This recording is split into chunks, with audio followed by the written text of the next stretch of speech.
Hello friends, मैं हूं advocate Gauri Agarwal और आज आप सबके सामने लेके आ रही हूं CPC code of civil procedure. तो आज हम डिस्कस करने वाले हैं इंटरिम ऑर्डर के बारे में।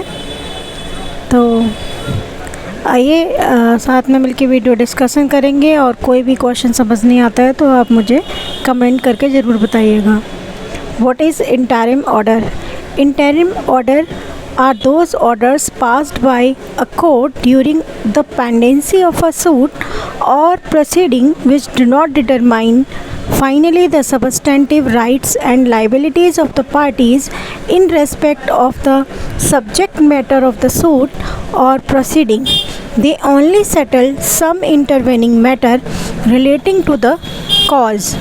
That means जब कोर्ट में कोई सूट या प्रोसीडिंग पेंडेंसिंग में है और उस दौरान कोई भी रिलीफ कोर्ट से मांगना है, इंटरिम ऑर्डर पास कराना है, कोई भी ऑर्डर जब कोर्ट पास करती है उसी को हम इंटरिम या इंटरलोकेटरी ऑर्डर कहते हैं। इंटरलोकेटरी ऑर्डर जो है वो बेसिकली पार्टीज़ के राइट को प्रोटेक्ट करता है, यही होता है इंटरिम ऑर्डर। इंटरिम ऑर्डर जो है they enable the court to grant such relief or to pass such order as may be necessary, just or equitable. They also prevent any abuse of the process during the pendency of proceeding. Hence, interim or interlocutory order play a crucial role in the conduct of litigation between the parties. यानी कोई suit party के बीच में चल रहा है तो उनके बीच litigation के दौरान में ये ऑर्डर जो है एक इंटरिम रिलीफ देता है। जब सूट आपका प्रोसीडिंग में है, सपोज़ दैट फॉर एग्ज़ाम्पल कोई भी बिल्डिंग का कंस्ट्रक्शन चल रहा है, उस कंस्ट्रक्शन के दौरान कोई भी दो भाइयों को में उस बिल्डिंग को लेके डिस्प्यूट है और उस बिल्डिंग पे कोई कंस्ट्रक्शन नहीं बना सकते हैं, तो दूसरा बंदा कोर्ट में जाता है और कहता है कि इस प्रॉपर्टी पे कोई भी जब तक डिवाइडेशन नहीं हो जाता, जब तक पार्टीशन नहीं हो जाता, कंस्ट्रक्शन नहीं करेगा। लेकिन दोनों भाइयों में से पर्टिकुलर एक भाई जो है उस पे कंस्ट्रक्शन करना शुरू कर देता है, तो दूसरा भाई कोर्ट में जाता है और कोर्ट में जो है अपना सूट दायर करता है कि जब तक पार्टीशन नहीं होगा तब तक उस प्रॉपर्टी पे कोई भी कंस्ट्रक्शन नहीं करेगा। ऐसा हमने एग्रीमेंट में किया था, लेकिन मेरा भाई जो है वो उस पे कंस्ट्रक्शन का कर रहा है तो उसको रोकने का काम करेगा। तो सूट प्रोसीडिंग में है, उन्होंने रिलीफ मांगा है, तो ये जो है ये इंटरिम ऑर्डर हो जाएगा, यानी इंटरलोकेटरी ऑर्डर। कोर्ट जो है during the pendency of suit वहाँ पे एक इंटरिम रिलीफ प्रोवाइड कर देगी, यानी उस कंस्ट्रक्शन को जाके रोक देगी। उसको रोकने के लिए चाहे तो वो कमीशन इशू कर सकती है, चाहे किसी पर्टिकुलर बंदे को भेज के, या टेम्परेरी इंजंक्शन प्रोवाइड करती हैं जिससे उस कंस्ट्रक्शन पे ब्रेक लगाया जा सकता है। This is the best example for interim order और इंटरलोकेटरी ऑर्डर।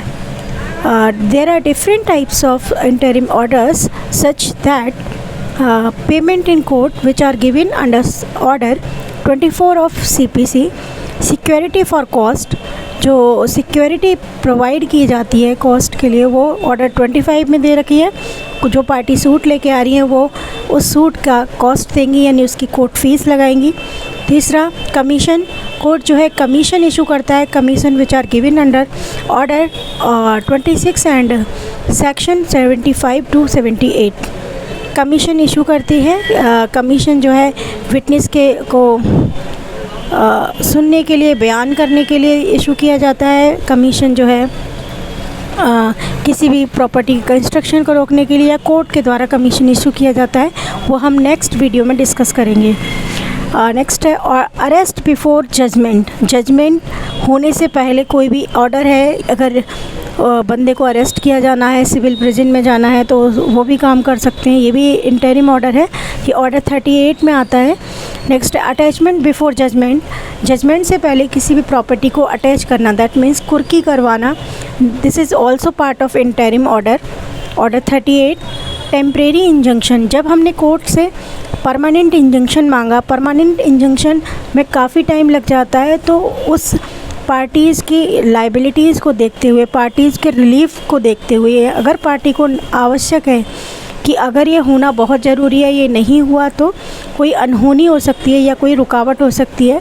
तो इसलिए वो कोर्ट में टेम्परेरी इंजंक्शन की एप्लीकेशन विद एफिडेविट लगा के वहाँ से इंटरिम ऑर्डर कोर्ट से पास करवा सकता है। ये ऑर्डर 39 है। इंटरलोकेटरी ऑर्डर भी उसी में ही दिए रखा है। ऑर्डर 39 में अपॉइंटमेंट ऑफ रिसीवर ऑर्डर 40 में दे रखा है कि कोई भी प्रॉपर्टी को जब अटैच कराते हैं या कोई इंटरिम ऑर्डर पास कराते हैं, इन दैट सिचुएशन रिसीवर भी अपॉइंट किए जाते हैं, वो भी कोर्ट के द्वारा अपॉइंट किए जाएंगे। तो इस टाइप के जितने भी order during the pendency of suit दिए जाते हैं, कोर्ट जिन्हें पास करता है उसको इंटरिम ऑर्डर और इंटरलोकेटरी ऑर्डर कहते हैं। तो आई होप ये वीडियो आपको समझ आई होगी। अगर मेरी वीडियो पसंद आए तो उसको लाइक, कमेंट और सब्सक्राइब करना मत भूलिएगा। Bye bye, see you. मिलते हैं नेक्स्ट वीडियो में। नेक्स्ट वीडियो आएगी कमीशन की। Thank you.